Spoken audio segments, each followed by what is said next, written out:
नमस्कार viewer, this is doctor सीमा संतोषी। आज बात करेंगे नाभि ऑयल के बारे में।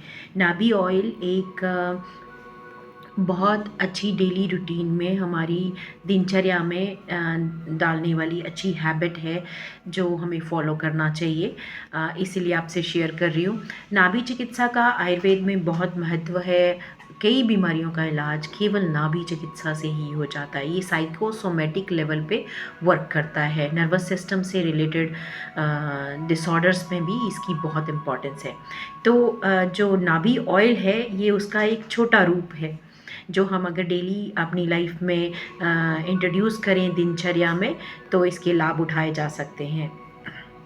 नाभि इतना इम्पॉर्टेंट क्यों है? हम सभी जानते हैं कि ये नाभि इज़ द पॉइंट जिससे हम अपनी गर्भावस्था जब जब से हम बॉर्न हुए हैं, मदर के वूम में होते हैं, तब से हम इससे जुड़े हुए हैं।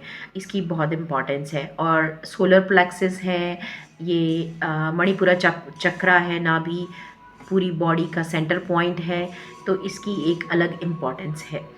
तो अगर हम कोई भी चीज़ नाभि पे अप्लाई करते हैं, उसके अराउंड अप्लाई करते हैं, तो ये माना जाता है कि ये सब जगह स्प्रेड होती है, हर एक टिश्यू में, हर एक सेल में पहुंचती है। आयुर्वेद में कहा गया है कि नाभि के आसपास 24 धमनीज़ हैं। धमनीज़ मतलब चैनल्स हैं।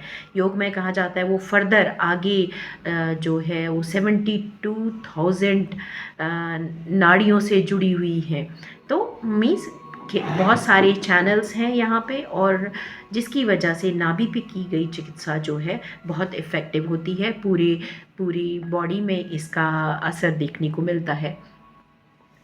तो नाभि ऑयल एक बहुत सिंपल सा प्रोसेस है। आपने कोई ऑयल लेके अपना बेली बटन जो है, जो आपका नेबल है, उसमें अप्लाई करना होता है। ये ध्यान रखना चाहिए कि जब आप अप्लाई करें तो आपका स्टमक एम्प्टी हो। लाइक आप इसको सुबह स्नान करने के बाद लगा सकते हैं, एंड रात को सोने से पहले, अगर आप अर्ली डिनर करते हैं तो रात को सोने से पहले लगा सकते हैं। और ये कोई नई चीज़ नहीं है, हमारे पुराने समय से चलती आ रही है। आपने एक एग्ज़ाम्पल सुना होगा, अक्सर कहा जाता है कि अगर होंठ फट रहे हैं तो गोघृता काऊ का घी नाभि पे लगाओ, या आलमंड ऑयल लगाओ, है ना।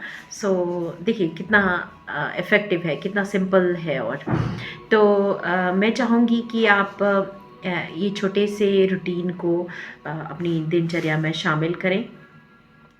नाभि पे लगाने के लिए तिल ऑयल, मस्टर्ड ऑयल, अपना आलमंड ऑयल, कोकोनट ऑयल और गोघृता, ये इन जनरल लगाने के लिए अच्छा है। जब आपको कोई हेल्थ इश्यू नहीं है, या फिर आप अपनी पर्टिकुलर प्रकृति नहीं जानते हैं, तो इनमें से कोई भी एक चूज़ कर सकते हैं। सरसों का oil, mustard oil is the best. गोघृता सेकंड है। गोघृता के भी अपने फ़ायदे हैं। तो ये हमारे नर्वस सिस्टम पे इसका इम्पैक्ट है, गट नर्वस सिस्टम पे इम्पैक्ट है, आपकी अग्नि को बढ़ाता है, बॉडी में एनर्जी बढ़ाता है, प्राणा बढ़ाता है, आँखों के लिए अच्छा है, स्किन के लिए बहुत अच्छा है। और जैसे आयुर्वेद में कहा गया है कि यहाँ पे स्निग्धता करने से पूरी बॉडी में स्निग्धता होती है, मॉइस्चर होता है। सो एक छोटा सा रूटीन है, 2-4 मिनट लगते हैं। आप स्नान करने के बाद नाभि में ऑयल लगाइए। ज़्यादा मलना या दबाना या उस तरह की कोई ज़रूरत नहीं है, जस्ट अप्लाई कीजिए। अगर आप उसको क्लॉकवाइज कुछ देर तक घुमा सकें, फ्यू सेकेंड्स, तो और भी अच्छा है। बाद में उसको किसी टिश्यू से या कपड़े से, कॉटन से उसको क्लीन कर लीजिए। सो आई होप आप ट्राई करेंगे और इसके बेनिफिट महसूस करेंगे, और आप मेरे साथ शेयर भी कर सकते हैं। फिर मिलते हैं। Thank you.